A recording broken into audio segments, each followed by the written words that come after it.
Hi, it's Mark from Top Local, producer of the Pawlik Automotive podcast and video series.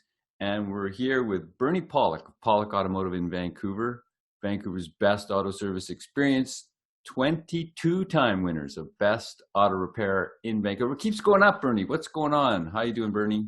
Oh, it's good. Well, people keep voting for us in various magazines around Vancouver, so thank you. We'll take it. We will take it. Absolutely. Yes, I like it. The good news about this is it'll never go down. It's only a credit going forward, so that's a good thing. Beauty. So 2012 Range Rover is today's victim. Evoque maintenance service. What was going on with this vehicle? Yeah, so we had a new client come to our shop with this 2012 Evoque. It was due for maintenance. He had a couple of concerns with the check engine light, would come on occasionally, but other than that, just a basic maintenance service. And how many kilometers were on this vehicle?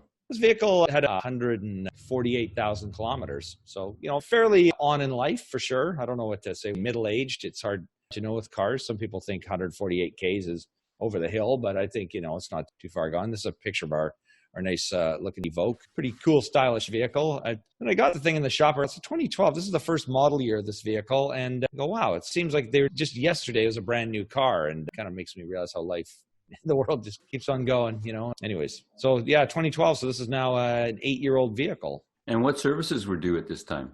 So there's a few filters that are due, an oil change, of course. And then it depends on which maintenance schedule you follow. There's some other items. And I talked with the owner because he just recently bought the vehicle.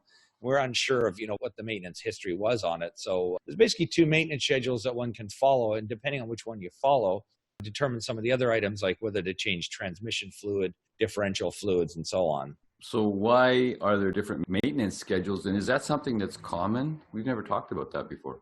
Yeah, there are. Every manufacturer has different maintenance schedules for vehicles depending on usage. So most of us think that we just have the regular maintenance schedule. But in fact, most of us actually have the heavy duty or heavy use schedule. The reason why, some of the differentiating points for the heavy usage schedule are frequent short trips, which many of us do.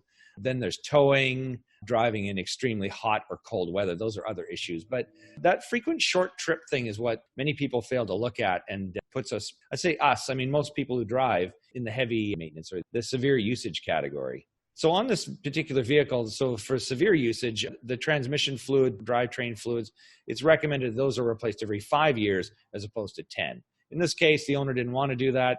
Fine, it's their thing. And the fluids we did look at, they seem to be in still, fairly good color, not discolored, which doesn't always indicate the fluids are bad, but it is an indicator anyway. So, for the time being, we'll wait for a couple more years and then we'll do those fluids. And were there any other issues with this vehicle? Found a minor oil leak. Other than that, the vehicle is actually in pretty good shape. And then, of course, I did mention the check engine light was a concern for the owner.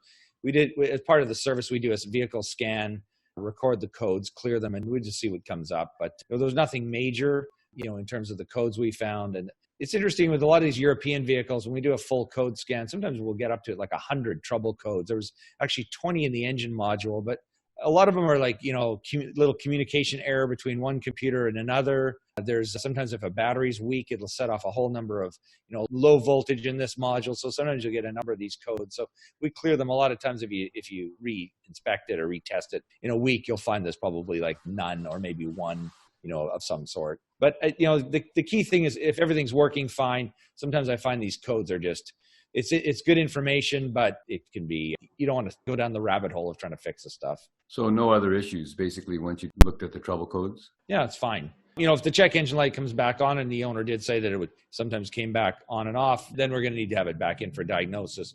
But having cleared away all those superfluous codes, we'll have a better idea of what's actually going on with the vehicle. And how reliable are Range Rover Evoque? They seem to be pretty reliable so far. I'd say so far. They've been around for 8 years. It's not the most common vehicle, so we don't see a ton of them in our shop. But so far, there doesn't seem to be too many problems with them.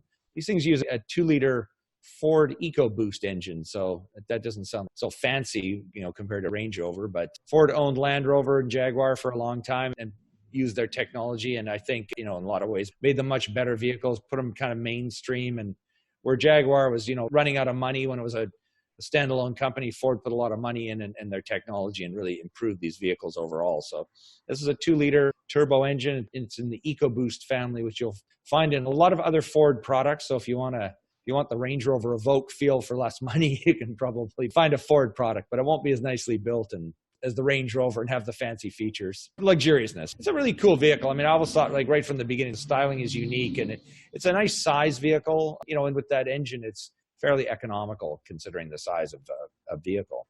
So there you go. If you're looking for service for your Range Rover product in Vancouver, the guys to see are Pawlik Automotive. You can reach them at 604-327-7112 to book your appointment in Vancouver. So you have to call and book ahead. They're always busy.